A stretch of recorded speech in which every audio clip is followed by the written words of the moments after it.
When it says live, does that mean it's on? We're good? So you think it's working? Should be.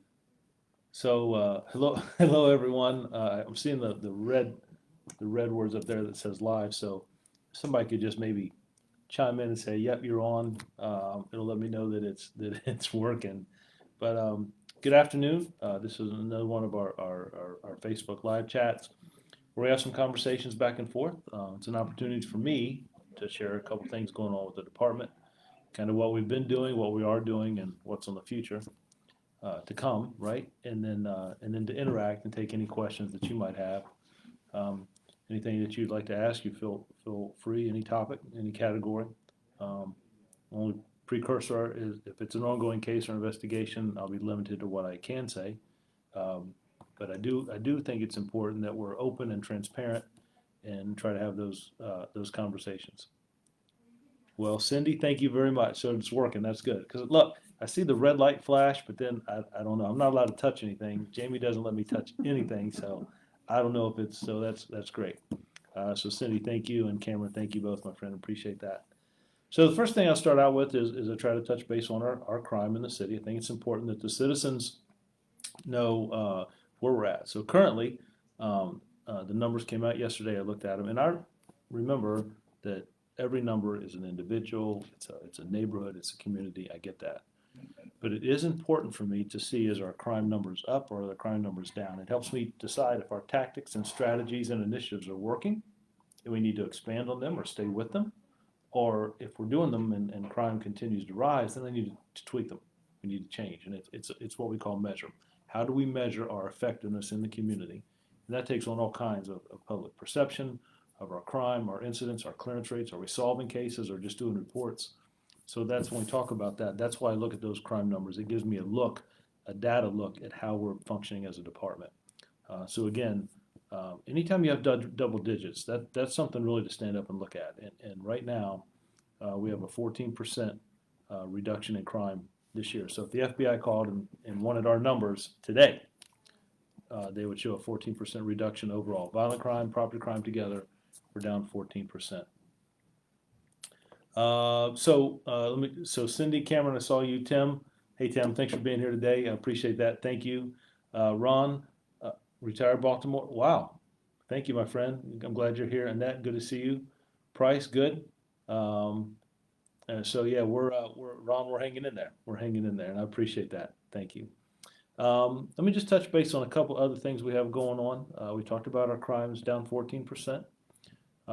We have started our holiday patrols, patrolling the areas that we're seeing that are heavily participated by shopping. And we've also started our port patrols. So the holiday patrols, again, it's officers dedicated to be in areas where we're seeing a lot of commerce, a lot of shopping back and forth. It's holiday season. Our port patrols are individuals who are homeless and are out in the elements. Certainly, as it gets colder, it becomes a little more challenging for individuals in the elements, and we try to get them churches volunteer to take in individuals at a certain time of night. They have to leave at a certain time in the morning, but we have slotted positions. I think it's important to keep our businesses safe. I want people to feel comfortable when they're out shopping, but I also want to take care of our individuals, citizens who are struggling right now that might be homeless, looking for a place to sleep, something to eat. That we put a focus on those individuals. They matter, right? They matter. They have value. All of us do. And I want to do the best we can. And I really appreciate our churches that step up and allow individuals to come in there and they work with and take care of them. Um, the academy class is going strong. They're coming up on halfway through.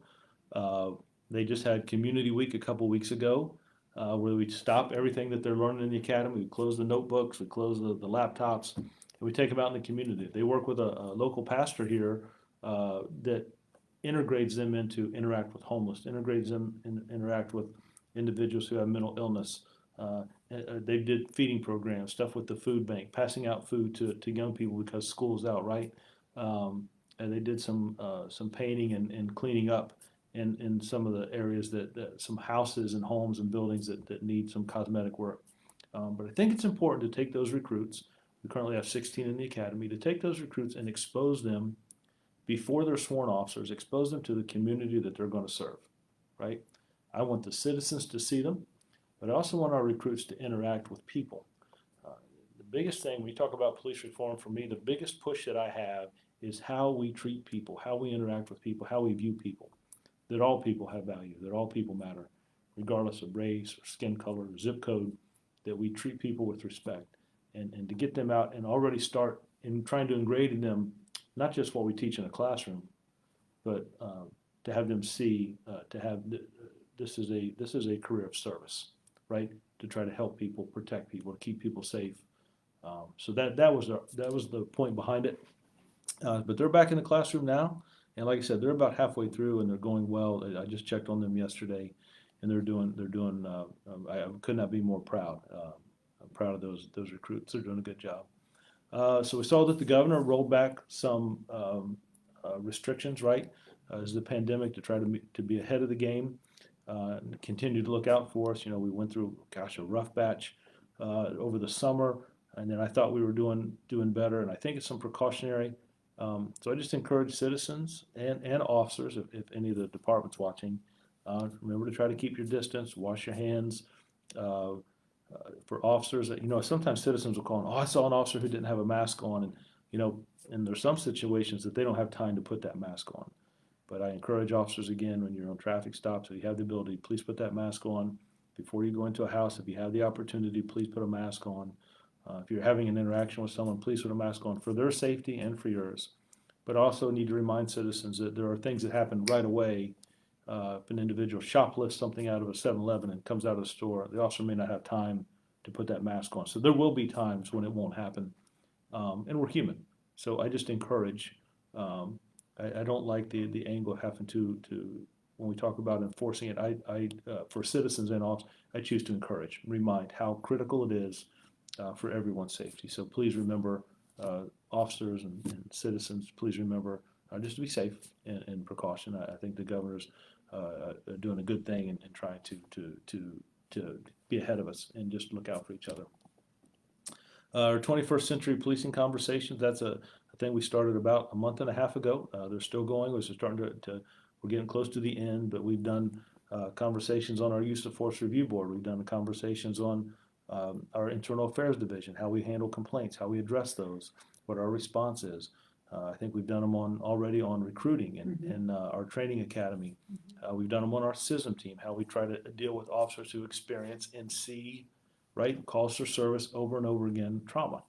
And you think about an officer who goes to maybe a robbery call and then goes to a shooting call, maybe goes to a call where male or female has been abused, child has been abused, and then they go to take report of an auto theft. And they go home, and all those things are in their mind, right? We talk about trauma-informed care. All those things are in their mind. They sleep, have time with their families, and they come back and do it all over again. And we expect them to get every citizen interaction right, to maintain calm, and be professional. That's hard and it's challenging. And we're going to train and encourage. And do we always get it right? Absolutely not. Do we make mistakes? Yes. That's okay. We try to improve on that and learn from that and do better. But I think it's important to know that there's a focus to try to have solid interactions, positive interactions, to focus on our youth, to serve our citizens. But I also want to remember that it's challenging. This is a hard job. It's a hard profession. I've tried to create an atmosphere here that through Jamie, the training we're doing with mental illness and awareness and trauma. So we've created a program here where officers can come forward and talk about that. The podcast that we do, right? That I want to create an atmosphere and environment where it's okay to talk about those things that bother us, that affect us. Not trying to date myself, but 28 years ago when I started, officers didn't do that. We weren't allowed to do that. We weren't supposed to do that. I think today that it's okay to understand those feelings and be able to talk to others about them, for us to check on each other. We have a department psychologist. I think that matters. And I want officers to know that it's okay. I want to create an atmosphere. Officers, sworn civilian dispatchers, and civilians that work here, they see a lot and have to deal with a lot. I can't imagine being a dispatcher and hearing all the chaos on a critical call, right? And you can't see it, you can't touch it, and you're trying to talk to that officer and sending him or her to a stressful situation. And you're a dispatcher. You're looking at a screen. What's the closure? How does that end? What happens? So they too have a very, very, very tough job and very, very challenging. But I am happy to say that one of our top priorities was to staff our communication center 100%.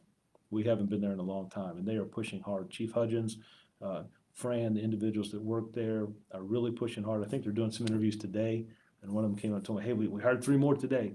But I want that staffed because I want to make sure that we're not overworking people. I want them to be able to take time off. I want them to enjoy their time off and not have to worry about coming in or staying over. So it's important that we staff that the way it should be. And there's been a real focus on that. Jamie, let me catch up on some people that chimed in. Just say hello to some people. Where did I leave off? Right here, Rob. Rob, appreciate you being here today. Thank you, Matt. Have you considered having your officers trained just to help them in the field? So, yeah, Rob, we do some martial arts type things in the academy. We do defensive tactics, some ground fighting, some holds and techniques. And I'll tell you, I'm glad you brought that up, Rob, because I'm going to share something today. So I'm going to ask somebody to please remind me about scenario training. I want to share something. I just had a conversation for about 45 minutes, and I want to share that today and maybe get some input from you all, see what you think. But Rob, that's a great point, and I appreciate that. Gina, thank you for being here. I appreciate that. Is it Kayla? Am I reading that right? Mhm. Emily, keep moving. Oh, wow. Emily, thank you. It's good to have you here. Thank you. That was a curveball. Melanie, thank you. I appreciate that. Faith, Thanksgiving. Thank you, Faith. Yeah, we're going to talk about Thanksgiving. I cannot believe we're just a few days away. What happened? Wasn't it just, didn't we just start the summer yesterday? Kelly, thank you for being here. I do want to, wait, let me see. When COVID is gone, you have to swing by and see my girls. They're always want. Oh, I would love to. That would be fantastic. That would be great. You know, it is important that we we are blessed. This is a challenging time, not only just for law enforcement, but in our country, right? With all the things going on, we've seen the unrest and the demonstrations, the protests, the rallies, the pandemic. This has been a tough year. Incorporate that in the police department. We lost Officer Thine this year back in January. That it's been a tough year, and the perseverance that these guys have, men and women both, sworn and civilian, officers and dispatchers. I'll tell you, I am honored and I am humbled to work with such professional people. They do an amazing job, and I'll tell you, I am very, very blessed. To top that off with a city manager, a mayor, a city councilman, a vice mayor who support this department. Now, let me be clear. They ask hard questions, and they expect results, and they hold us very, very accountable. But to be able to work with people, my bosses, right, that want to see the best for this city, that work with us, that we can have open community, that I can pick up a phone and call, that can be unique. And we are very fortunate in this department. I'm very fortunate to work with great citizens. I think this city gets it. Structured. It's okay to hold each other accountable, and we should. But to be able to have good conversations and reason together and have dialogue, I think that's important. And I'm very blessed, and the department is very fortunate to have support from our city leaders and our city manager and the stuff, how they invest in this department to demand excellence, that we always try to do better. That matters. It's important. Melanie, is it true that new laws were just passed not allowing facial recognition used by police officers? If so, what are your opinions? So Melanie, I know there were some new laws passed. I'm not sure about the facial recognition. I did see some about that the odor of marijuana, it cannot be a precursor anymore. There's some restrictions in traffic stops, and some of these new laws go into effect in March of next year. There's been some work from both sides looking at what is effective. I will tell you, I want to make sure that we get it right. So I haven't really shared it with the department yet, but I'm looking for us to start moving that direction in December. I don't want to say, okay, it's March 1 and now we're going to flip and not do this anymore. We're going to start moving. I have a meeting this week and then a second meeting next week about how we implement some of those things, start talking about them now. And I want our department to be ahead of the game and start moving that direction, to start using those actions and performance starting in December. You know, individual who's driving with tinted windows may not be a primary reason for a stop now as it would have been yesterday, right? It's not going to be in March. So I want us to get away from those things and focus on our traffic infractions, our speed, reckless driving, if you're driving down the wrong way in a one-way street, if you're driving at night with no headlights on, if you're driving excessive speed, where you put people in danger. But some of the other things that you might have seen traffic stops for in law enforcement before, those are going to become secondary. And I want us to start moving that direction to be ahead of the game to get that right. And it's going to be some difference, right? It's change, and we've talked about that and how we implement that and explain why and move forward. But I'm not sure about the facial recognition. I have to check on that one. I know there's a lot of restrictions on it already, but I'll have to check into that one. Cameron, stay safe, Chief. See it. Cameron, I can't wait to see you. I should, since Cameron brought it up, young adult police commissioners, we are still working with. Our numbers are a little lower. I understand that because of the pandemic. But I got 16, 18 young people, young adult police commissioners, freshmen, sophomore, junior, and senior from our high schools that we work with weekly. And we have conversations. We talk about diversity. We talk about professionalism. We talk about policy and procedure. We talk about perception. We talk about use of force. We talk about their city, what they expect from their police department. I have a passion for youth. I think that we have some of the most talented young people in the country right here in Newport News. So any event that you see us do, I'm always going to have a young person, whether it's singing a song, playing an instrument, reading a poem, giving a speech, any event you see us do. And I don't care if it's National Night Out, the Police Memorial Service, recruit graduation, promotion ceremony, whatever it is, I'm going to have youth involved. And I do that for two reasons. One, to show the youth of this community, of this city, that they matter to me. Second, to show the men and women who work in this organization, sworn and civilian, that youth matter to me. They're important.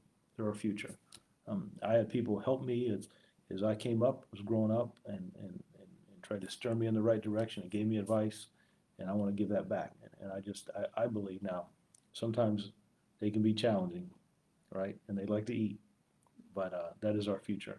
And I think that is a true investment that we need to make, not only in this department, but our community and our youth. So Cameron, I appreciate you, my friend. I look forward to seeing you. John, it's good to have you, man. I'm doing okay. It's been some challenging times right now, but we're getting there. David, don't just move the mountains, but do the do. Thanks for all you do, continue to do for our city. So David, hold on one second, my friend. Just don't want to blow. Here's to you.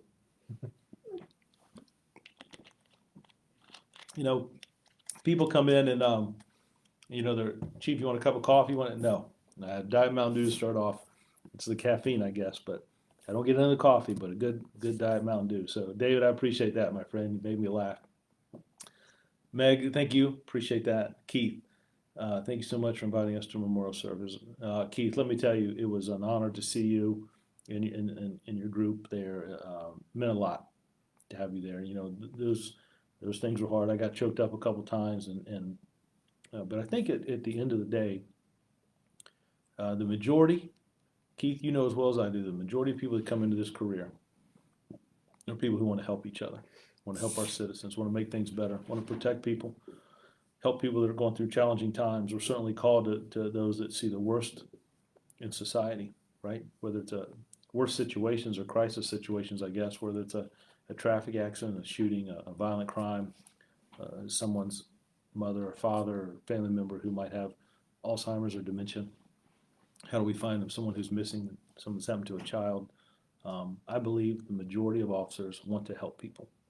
I think it's incumbent upon us as leadership to attract those individuals and bring them on board, to set the bar of what we're going to tolerate and expect, but also set the bar on what we won't tolerate, and weed those individuals out that this profession may not be the best choice for them. So that's what I try to do. I know that's what you try to do. And it means a lot. I think that's why there's such a closeness, because when you have people that care about others, they bond. And this profession is challenging. It's second guessed more than any that I know daily. But that's all right. And even though we know that, officers still raise their right hand and take an oath. They still want to come and join this profession. It is a noble profession. We certainly make our share of mistakes. We'd have to try to do better and move on. And I think that's people who do that, I think they're unique. Is it Eric? Am I reading it right, Eric? Mm-hmm. Do you still allow the opportunity for the ride-alongs? Yeah, Eric. So, man, I was ready to pull the trigger on that and go forward, but now with the restrictions, yeah, I'm going to wait. I'm going to hold off till January, kind of see how things look. I really like that program, but for everybody's safety, we're gonna hold off probably till January on the ride-along program, and just to make sure that we keep citizens and officers safe. So, but I tell you, it's hard for me because I want to get back to that, but I do understand the restrictions. So, right now we're going to hold off at least till January on that. Tracy, you and Jamie, two of my favorite people. Well, Tracy, I appreciate that. I saw your email text this morning, and without going into it here, I really appreciate that, and you know that I feel the same about you. You and your family have a special place in this department. You always will, and I cannot thank you enough for the sacrifice that your family has made and that loss. And Katie is she's very, very special. And her legacy, I want you to know that the way we train and how we interact and talk to citizens, a lot of it is modeled after your daughter. And I believe, I know I didn't give her that training on how to talk to people. I think she got that from you. I think she got that from you and your family. And I appreciate the investment you made in her and allowing her to share time with this department. Allowing us to have your daughter be employed here we were blessed. So were the citizens of this city. And I appreciate you. Thank you. John, 100% important. Please, what is the process you put the officer candidates through before hiring them, reviewing all phases to make sure you don't miss anything?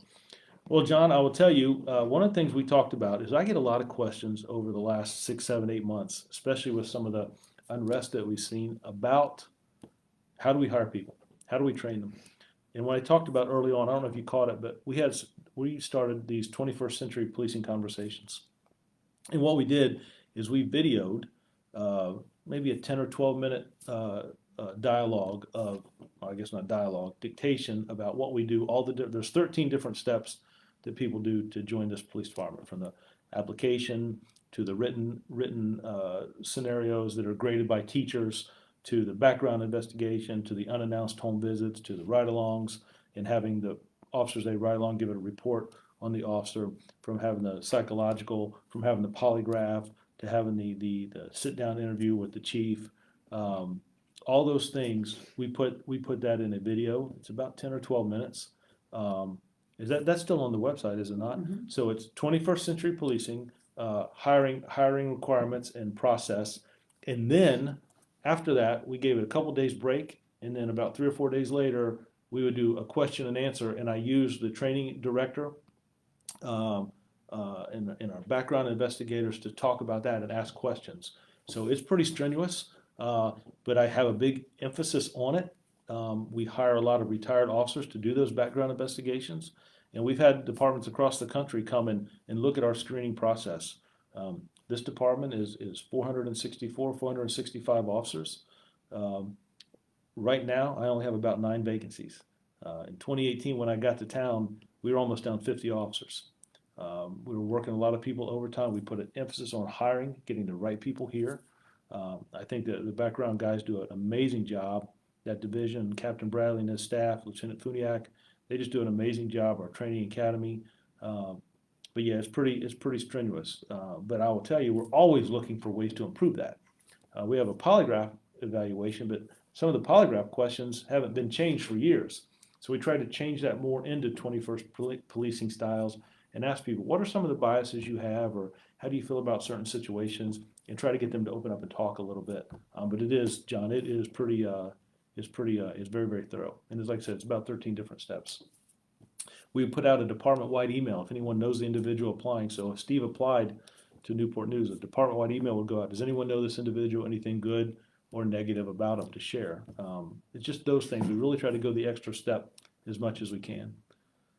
Ms. Wallace, when the ride-along program comes back, are you going to remove the two per year restrictions? I think that's a great question, and I'm not. Yeah, I don't think we need a 2 per year.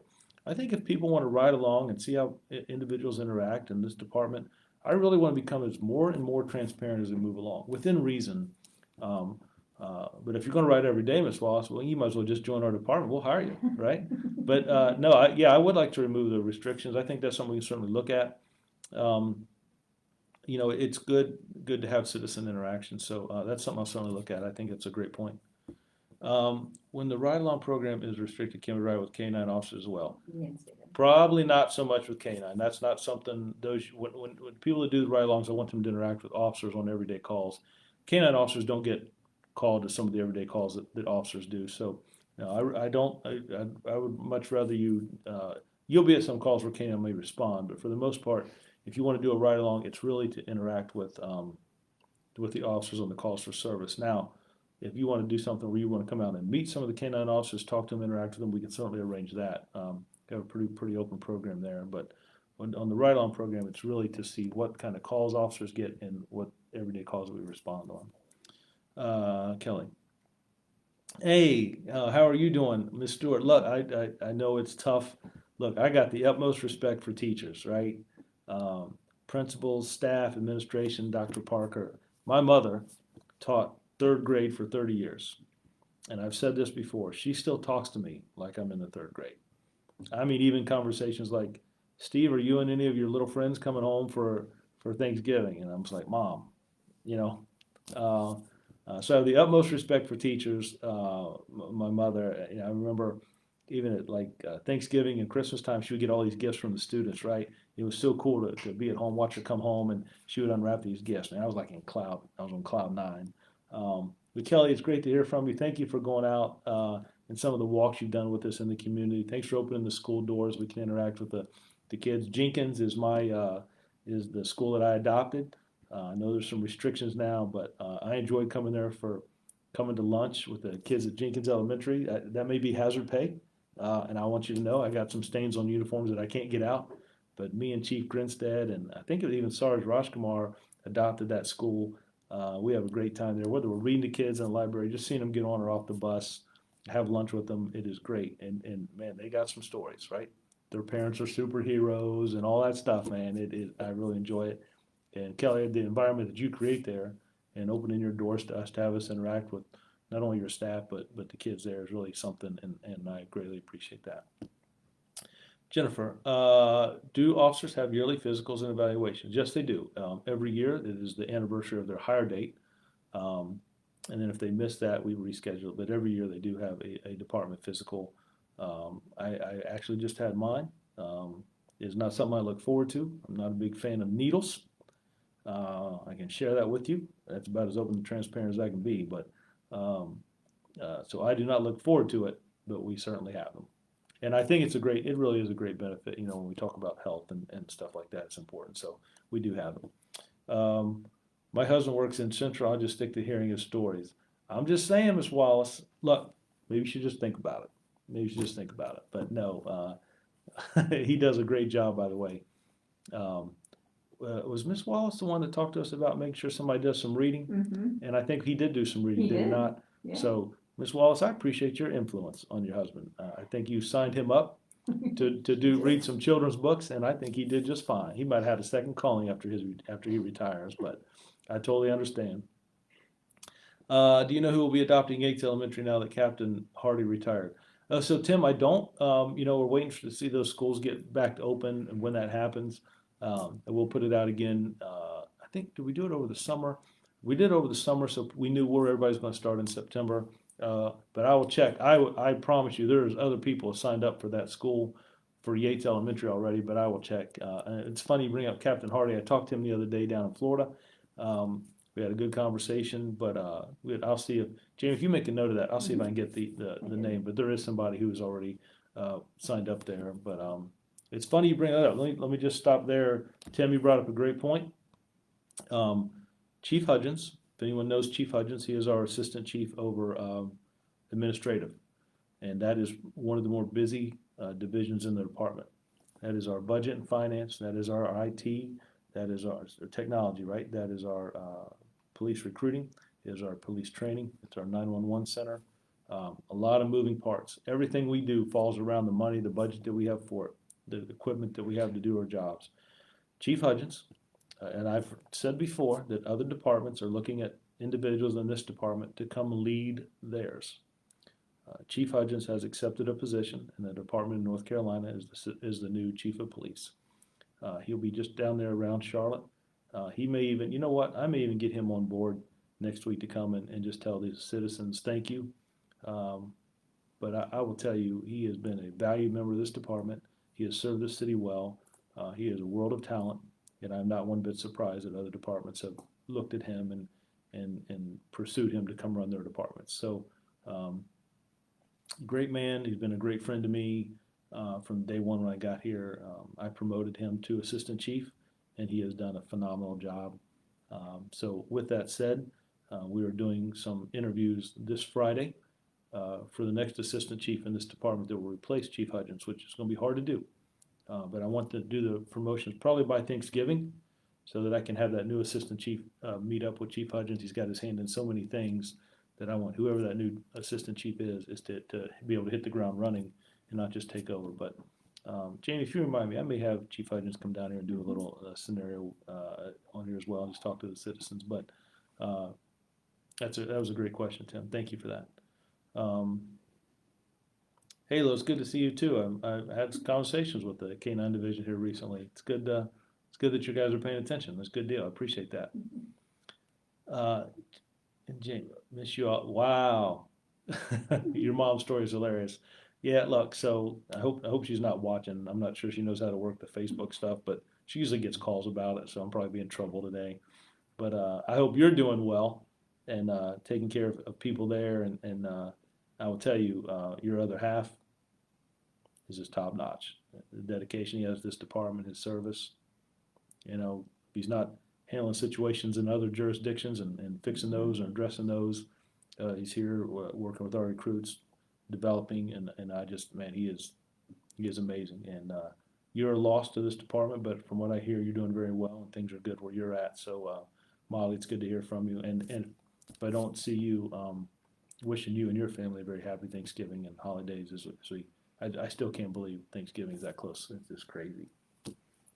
Jennifer, are there requirements that an officer has to meet for their officer physical results? So you take a physical and you get hired, and yes, there are. We want to make sure we have people in good health that can perform this job.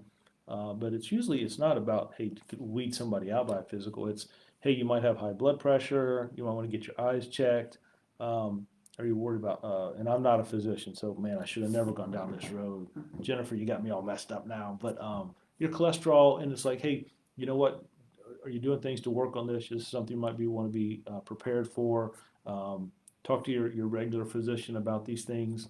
So it's more of an awareness, but there are things that would, hey, we've got to get this fixed before we can put you back on the street, that type of thing.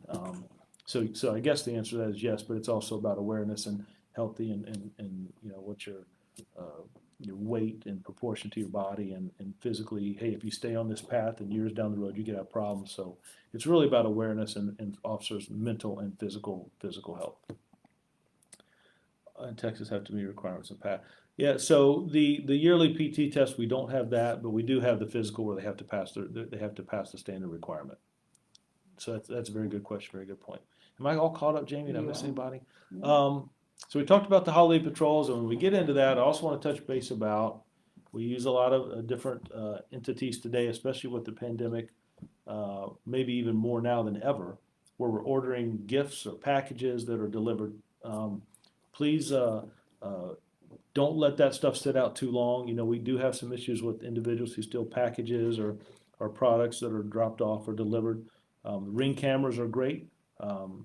Looking out for our neighbors is fantastic. We have officers doing patrolling in areas, but just be advised, if you know you have a package and it's delivered on Monday, and if you're like me, sometimes you let it sit till Wednesday. Pick that up, put it inside. Maybe if you go home on your lunch break to put it inside, to just decrease, not make the opportunity so viable. Just to be aware of that. You know, if a package is going to be delivered at 2 or 3, maybe being able to go home a little early to get that package.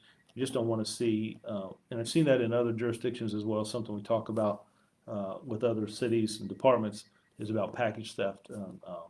But the ring cameras really do a good job with that too. If they have that, it's not a pitch, whatever the surveillance system is. It's good to have those. It does really good. Tim, is the run a pass fail or no gray area? So Tim, if you're talking about to join the department, you have to pass it. We did adjust the requirements to fit a little more. You don't have to be a high jumper or qualify for the Olympic team by any stretch of the means. But there is a set. But also we give you plenty of opportunity. You can take it over and over, and we give you opportunity to practice. If you want to come out and try it and just kind of see where you're at, and we do allow you to take it more than just once. But it is, at the end of the day, it is a pass fail. William, keep doing great things. You're part.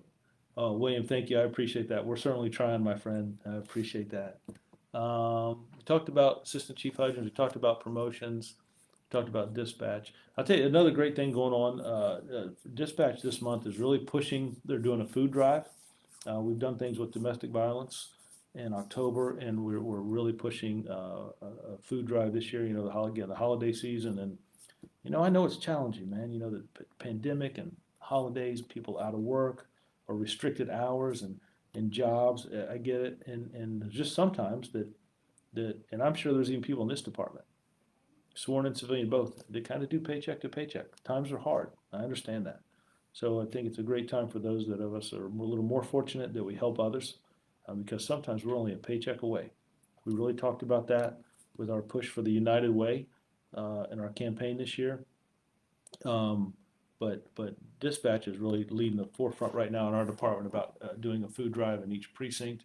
And here at headquarters, we drop off food and we get that. We try to do a lot of stuff with the food bank here, but that is a great cause. And when I talk about dispatch, I want to just talk about the great work that they're doing. Where to leave off at? Oh, thank you, Molly. I appreciate that. The sound is glitching in and out on audio. Oh, Jennifer, see, Jennifer, is it something I'm doing? I'm not touching nothing. Jamie, did I mess anything up? Maybe I had my hands on the table. So maybe I need to get. Is this the? So let me know if anybody else is having trouble hearing. Please let me know. I apologize, but I'm telling you, the rules are very clear when I get here. I sit in this chair. I don't touch anything, and try to have a good interaction. So I hope I don't mean to. We'll blame it on the equipment. But no, thank you for letting me know. So one of the things that I wanted to share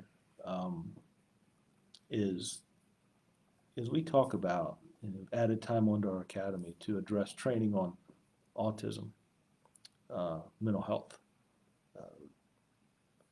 de-escalation, cultural diversity, bringing experts in from the outside.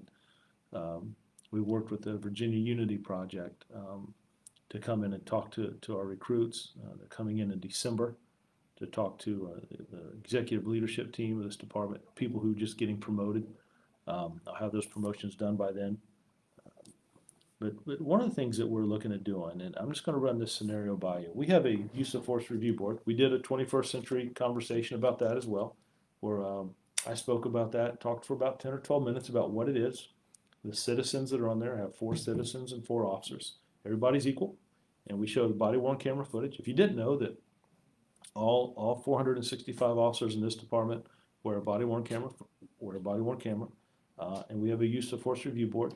There's some talk about citizen oversight. Well, I would say that we have citizen oversight, and I have a city manager. We have an elected city council, the mayor. And anytime that you just have a group of citizens, I think it could be a little jaded. Do they know the laws? Do they know what our policies and procedures? Do we know how we train in the academy?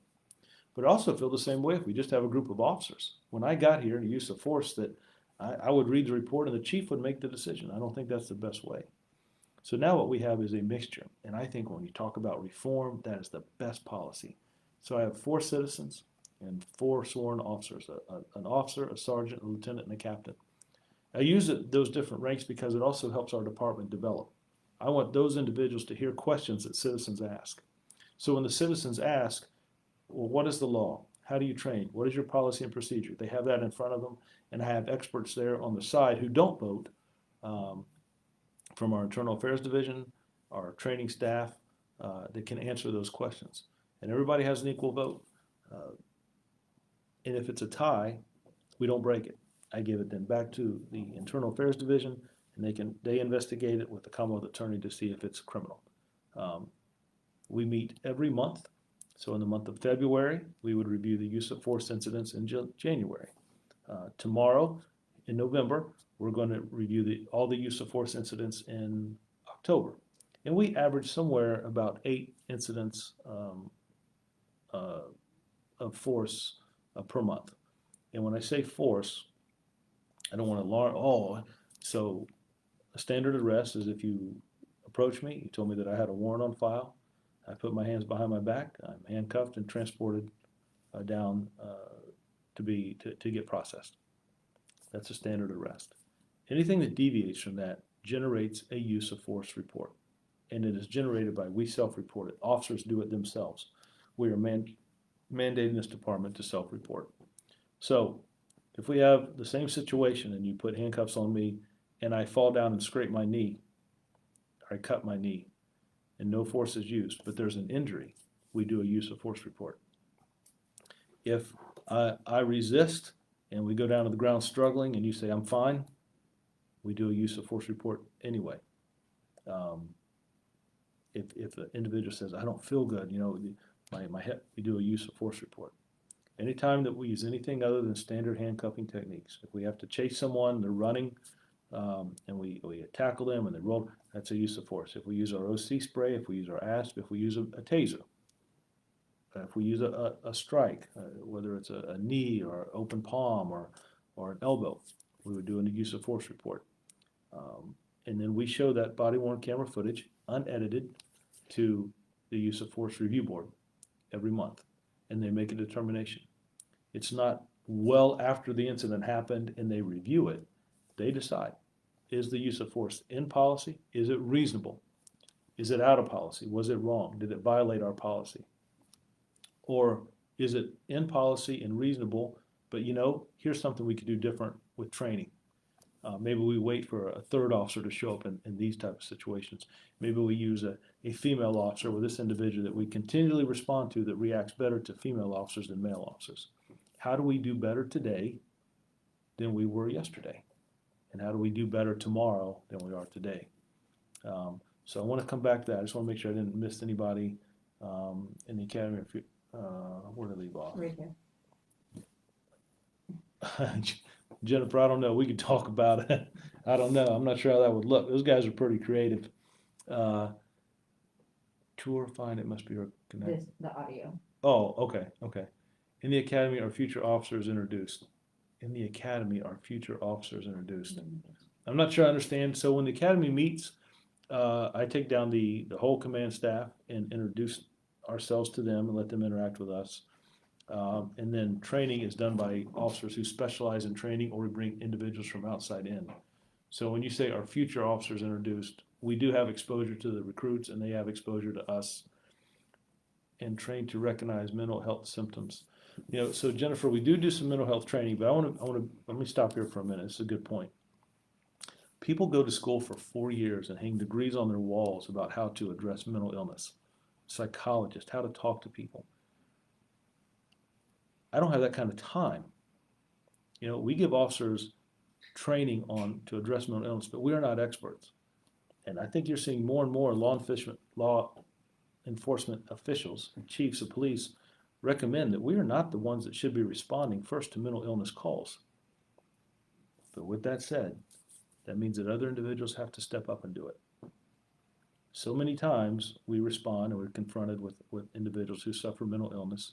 We try to address them, but that is not what we specialize in. There are people all over that specialize in that and go to college for 4 years to do it.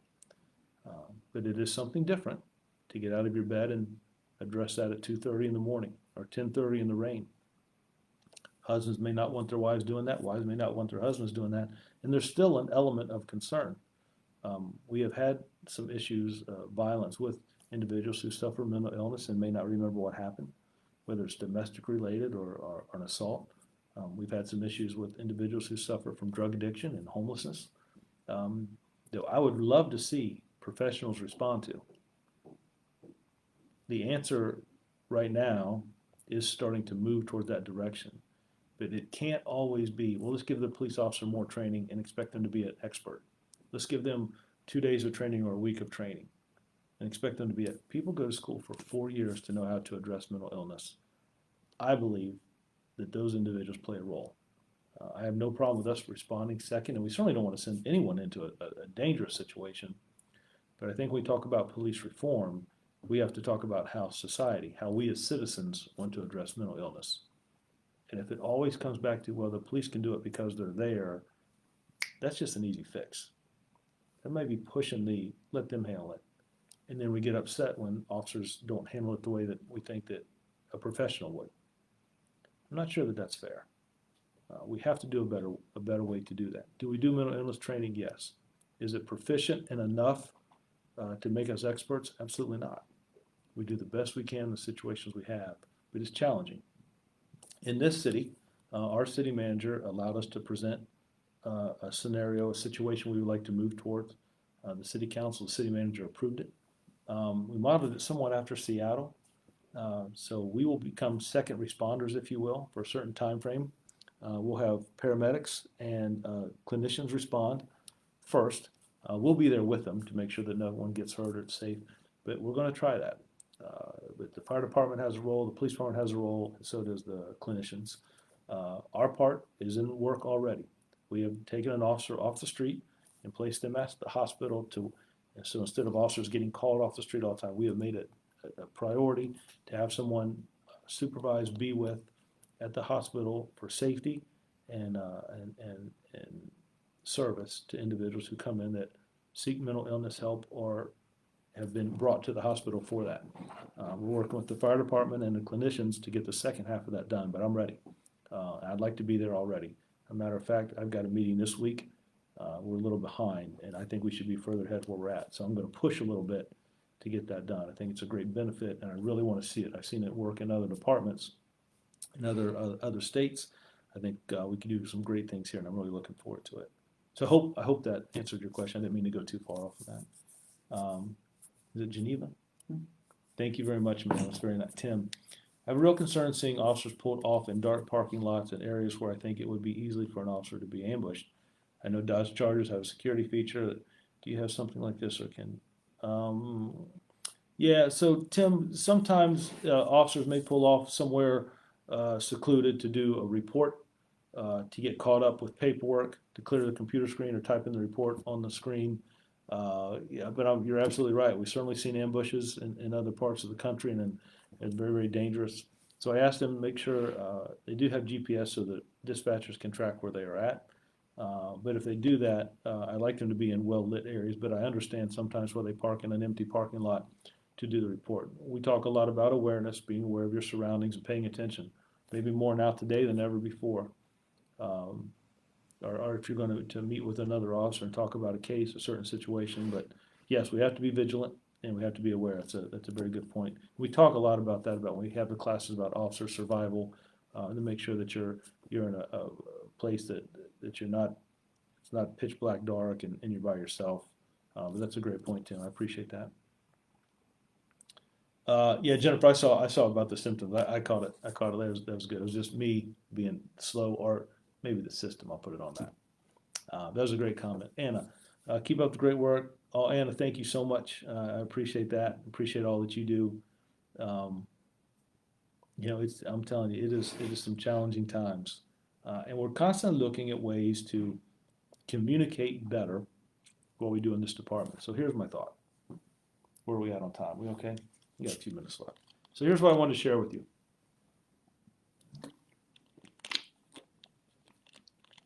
We talk about training, we talk about de-escalation, we talk about being transparent. One of the thoughts that I have, and I haven't completely finished it, but I brought some people in, and people that work here, I value them. I value their input, their expertise. So we talked about going out and reaching out and getting 6, 8, 10 citizens, whoever they are, doesn't matter. We put up something maybe on the Facebook page here or the website page, and if you would like to volunteer to help us out. We kind of do like a scientific study. I'd like to show a use of force, so we'd have officers as role players. So I'm the bad guy, or I'm the individual who has a warrant on file, or whatever the situation is, and I'm told I'm under arrest, and I have a struggle with the arresting officer. There's a physical confrontation, we're rolling around, I'm resisting, maybe a taser's deployed or OC spray's deployed, and I'm arrested. End of scenario. That's scenario one. Scenario two is the exact same thing. Told I'm under arrest, I resist, we're rolling around, I'm resisting. To get compliance, I'm either OC sprayed or tased, and I'm arrested. But after that arrest, 15, 20, 30 seconds, the officer, to me, Steve being arrested, is, listen, I'm sorry this had to happen. You had a warrant on file. I told you were under arrest. I know you said you didn't do it, or it didn't happen, or it didn't happen that way, but there's been a warrant obtained.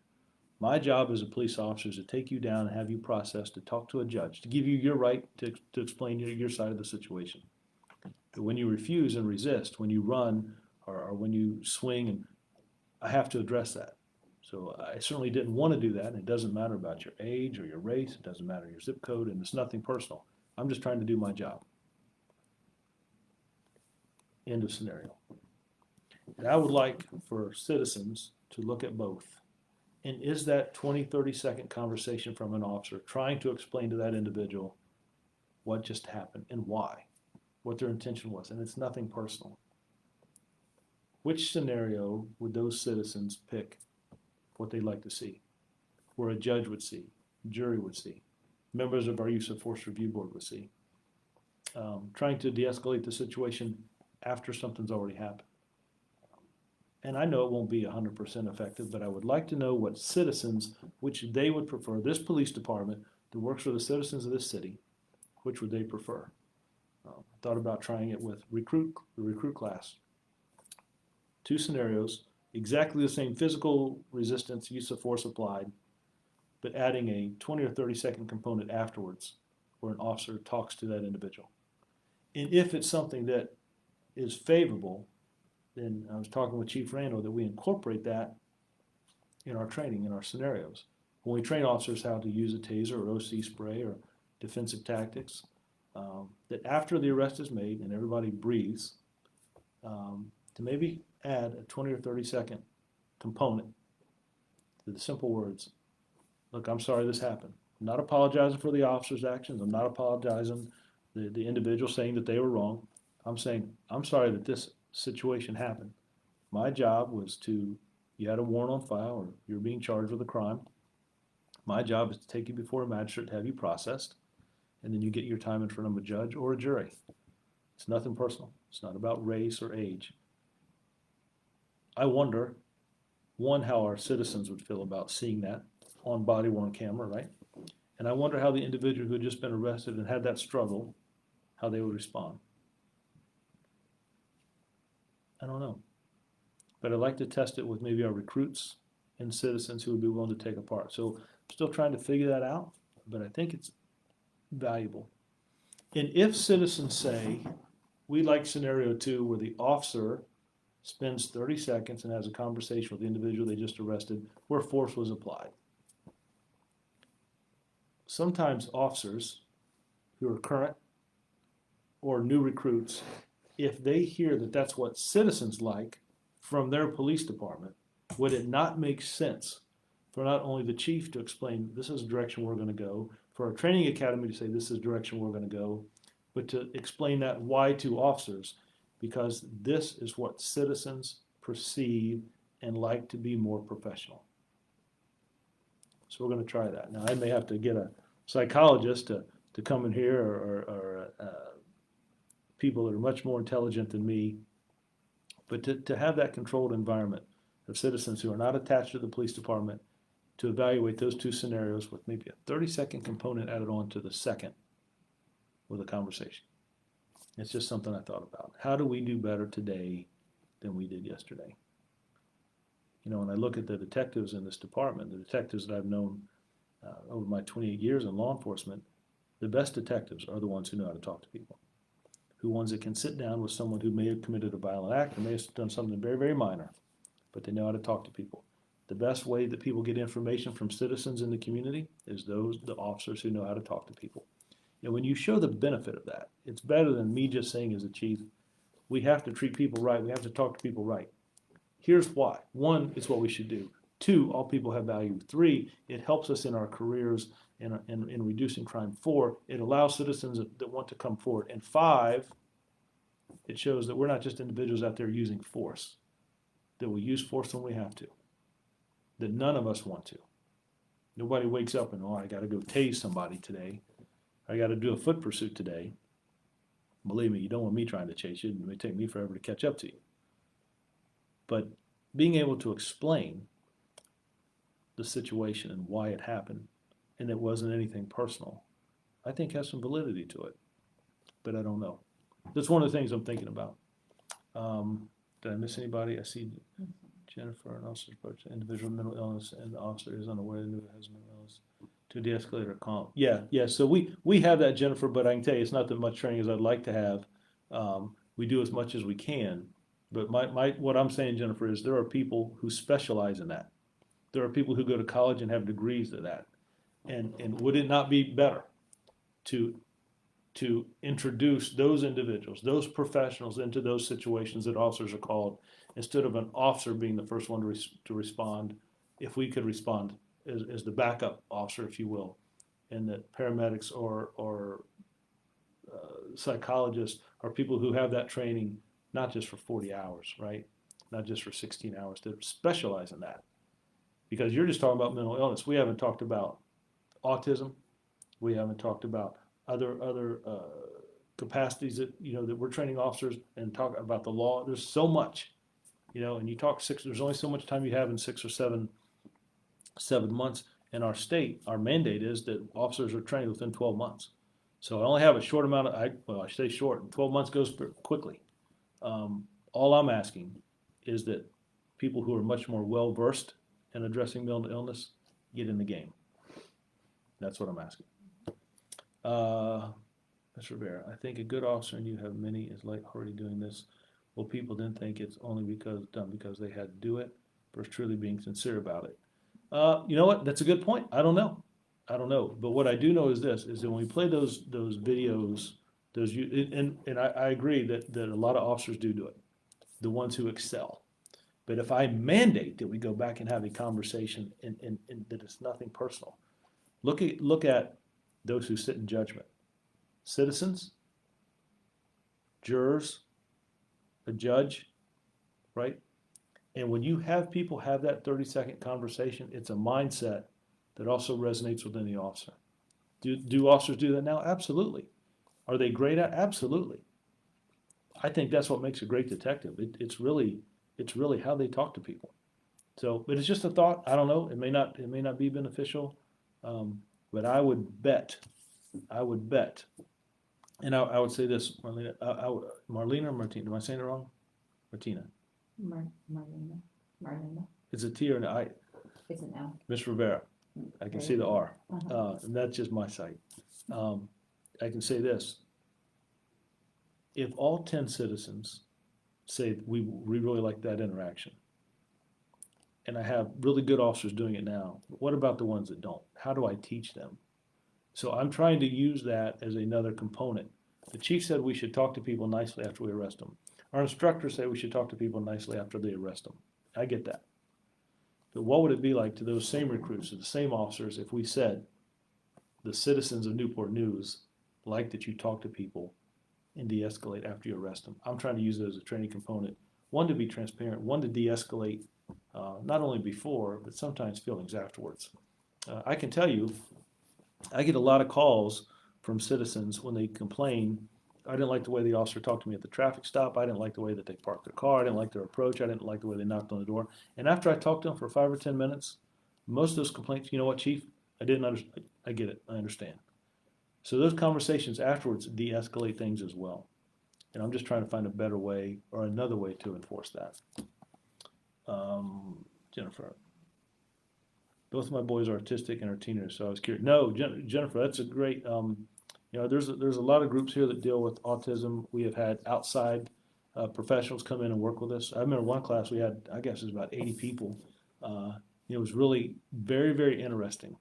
With sights, lights, sound, and different things that trigger those that are challenged with autism. I was really enlightened. So no, I completely get it. You're absolutely right. I completely get it. So it's 1:06, and I think Jamie just yawned. That means I've talked too long and put people to sleep, and I greatly apologize. I'm going to be back at 6 o'clock this evening. If anybody has any questions, or if you watch this, or if you're bored to death and have nothing better to do. But I do think, I was kind of resistant to this at first, and then I realized, and Jamie shows me the people that look at it or share it, and that you can watch it at different times. I know things are so challenging now with families and hustle and bustle, and how, especially around the holidays. I get it. But if you have a chance to look, or if there's something that I didn't address that you'd like to know about, please let us know.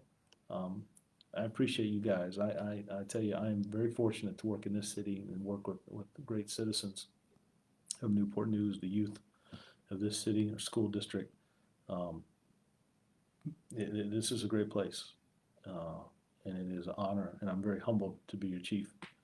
So I appreciate you all spending some time with me.